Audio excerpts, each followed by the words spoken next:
Hey guys, so I'm going to show you a way to kill millions of mosquitoes in your yard, your neighborhood, your entire surroundings that you don't have to worry about being bitten. And it includes some very unusual components such as duct tape, a 5-gallon bucket, and Crisco, which is a vegetable shortening sold in America. So those three components, part of the system, and you'll be amazed at how well this works. Now the first part of the three-part system, you're going to need a 5-gallon bucket with a lid and a homemade candle. Now I made these candles last winter out of just ordinary Crisco vegetable shortening. I'll put a link up above exactly how to build these, but they're super simple to make, and in some cases these have been shown to burn, depending on how much of the Crisco can you use, over 40 days, so they can burn for quite a while. You may only have to create maybe 2, possibly 3 of these, depending on how long your summer is, and it will literally attract mosquitoes for months.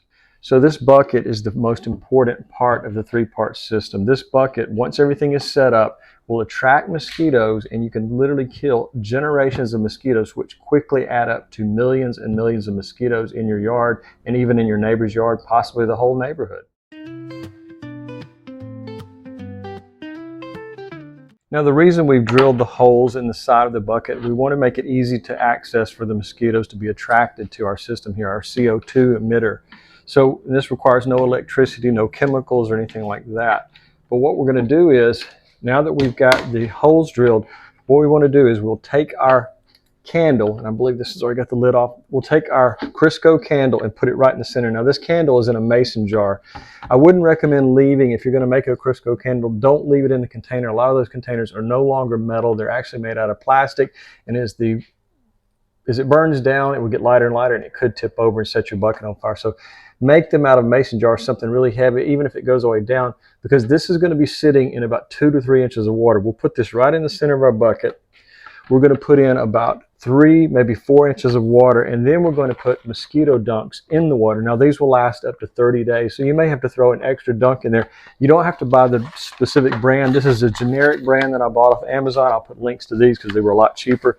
Also, if you don't want to use the dunks, you can use more of a granular, but there's a type of bacteria in this that will kill the mosquito larvae, and when you kill one larva, you're killing future generations of mosquitoes. So when I say millions, I literally mean there could be millions of mosquitoes that will never be born because you stopped them at the breeding part. You've broken their breeding cycle. The mosquito comes into our trap, it's attracted from the standing water and also the CO2 that's coming out of the ports here. We want to make sure we have a top on it because we don't want this thing to fill up with rain and overflow, and any larvae that might be in here, well, it doesn't really matter if they spill out onto the ground, but we just want to make sure that the larvae have their cycle in with this mosquito bit so it breaks the cycle, so the mosquitoes keep coming in and laying their eggs, and they're attracted again because of the CO2. So just make sure that your 5-gallon bucket has a lid on it. Make sure if you build one of these candles can last, I'll try to find my lighter here somewhere, but they can last up to 40 days, even longer. If you make it out of a full-size can and put it in something like a metallic can,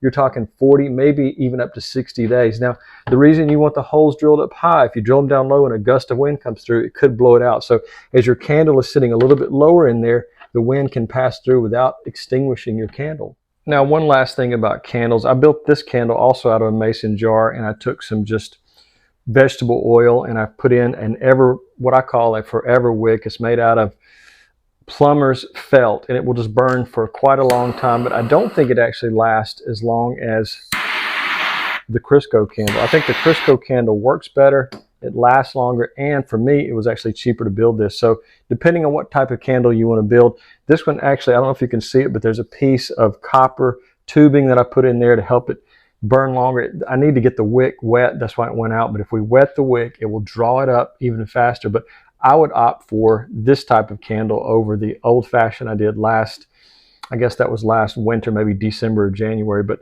this type of candle will put out a lot of CO2 for a long time and draw those mosquitoes in looking for a meal to bite someone, and they'll decide this is where they want to lay their eggs and start that breeding process of the larva. And we're going to break it with the mosquito dunks, and they won't last very long in this type of system. I'll move on to the second part of our system. Now, the second part of our three-part system is a mass repellent, not just something you put on your skin, but something, it's almost like you're putting an insect repellent on your entire yard. You're going to need a leaf blower, whether electric or gas, and you're going to need some type of pump-powered sprayer. Now, this one is actually uses a battery, and it's quite a bit easier. I'll put a link to these in the description because I've found that I'm absolutely loving these. I wash them out thoroughly after I get through with each use and use it for different things. Except for herbicides, I have so many different uses in the garden for this type of sprayer, so it works great. But I'm going to combine these two together and show you how to repel mosquitoes in a very large area very simply.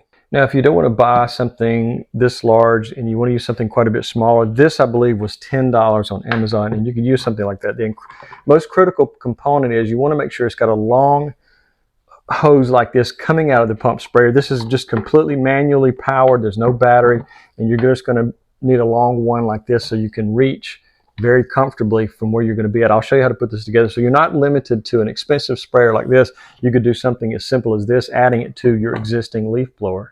Now, this particular sprayer is a 4-gallon sprayer. I'm only going to use about 2 gallons, but I'm going to tell you exactly what we're putting in, which is neem oil, which will kill and repel mosquitoes on contact, and also peppermint oil. This will also repel mosquitoes.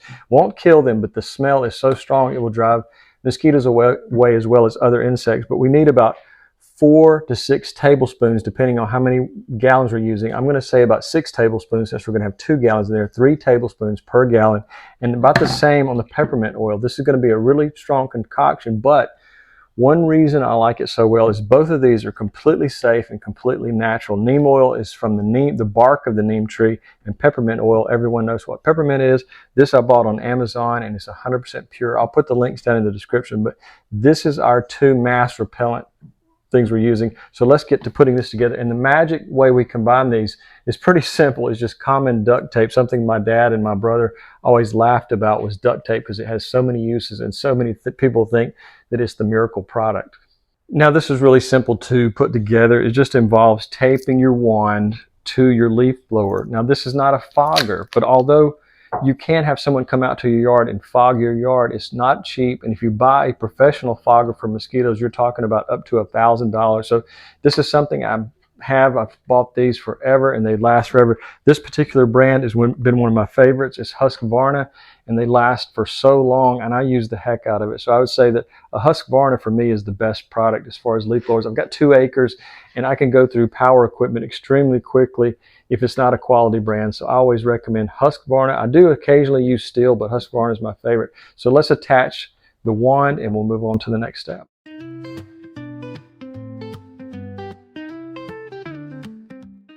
For every gallon, it's about 3 tablespoons. So I ended up only putting 1 gallon of water in there. I just want to demonstrate this. So we're doing 3 tablespoons of neem oil.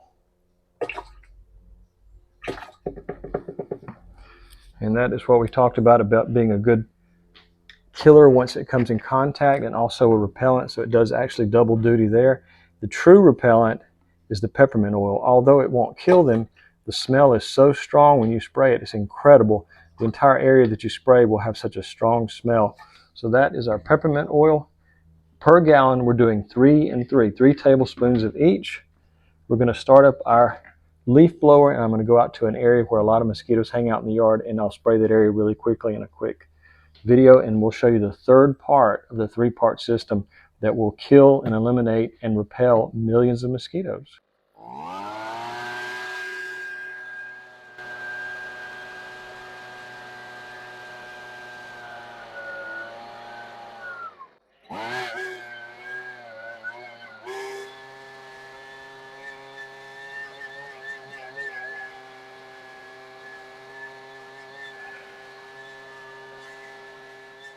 Now, one thing I may have failed to mention, when you're using that type of setup, you want your sprayer set to the finest mist you can make, not to pen stream, because that will shoot either. You can adjust it to either just pen stream or a fine mist. You want the fine mist because, as you've seen in the video, it will cover a huge area, possibly 10 to 20 times what you'd cover just walking around with it. So the leaf blower makes a huge difference in dispersing the product all over a large area. So just remember, you want that fine mist. Also, I wasn't wearing a face mask. It's very calm outside today. There's no wind blowing.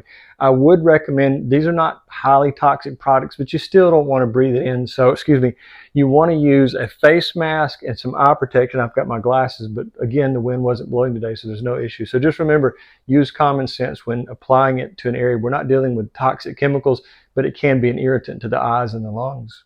Now, I do enjoy going out in the forest quite a bit, and I like hiking. I like visiting new places that are very natural. But one thing I don't like using is DEET-based products. If I have to, I will, if I haven't made up this concoction. But there's only one product on the market that the CDC and the FDA being the Food and Drug Administration of America, and the CDC being the Center for Disease Control, and both of those are American-based organizations, but they only approve one item other than DEET for mosquitoes, and that's what's in the silver box right here. It's amazing that you would think that there would be more things, but this is what I consider the holy grail when it comes to products as far as getting rid of mosquitoes. This product I've had on my shelf for years and years and years, and I use this over the DEET products. And like I said, it's the only thing that's proven and guaranteed to work. It's lemon eucalyptus, and I think it's the best one that you can get as far as getting rid of insects is the eucalyptus. So the formula I use with the lemon eucalyptus is 1 full tablespoon. I think you could get away with a teaspoon, but some of the areas I go are heavily infested with mosquitoes. So like I said, 1 tablespoon for me. I always mix it in a dark glass bottle like this. It will last longer. The darkness will keep it from breaking down, and it'll maintain its potency. Now, as far as a carrier oil goes, you can either use witch hazel or Castile soap, which is a vegetable-based soap.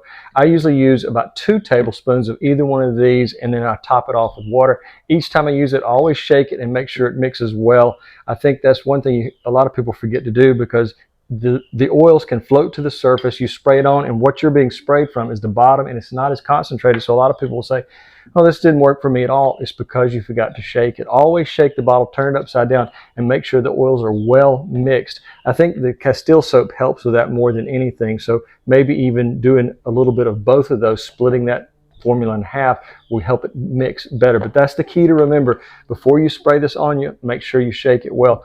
Also, when you do spray it on you, you want to make sure if you're spraying it around your eyes or mouth, spray it on your hands first and then pat it on. So that's the way I would do that. And then, of course, pets, you don't want to spray it around the face or eyes of a pet. It is safe around pets in small quantities. I asked my vet about that. Also, children is safe with children. Again, the face, the nose, the eyes, the mouth, you want to keep it away from there. But check with your pediatrician and your vet before doing either one of those, because your pet or your child may have issues that my family doesn't have. So just remember, you want to make sure that you do your proper due diligence before you use any product that I recommend, because what might work for me may not work for you. So guys, I hope you'll try this system. You need to remember the most important component is attracting them, trapping them, and dropping their population through the 5-gallon bucket. And this system, if you use all 3 components, you'll see your mosquito population drop to 0. It's always a battle each summer, but if you'll take some steps in advance early in the summer or late in the spring, you'll find that your mosquitoes are really non-existent in your yard. So guys, have a great day. If you have any questions about this video or any previous video, please become a public subscriber first. That's the way I filter all my comments, and I can respond to you a lot quicker that way because I get so many comments. Have a great day.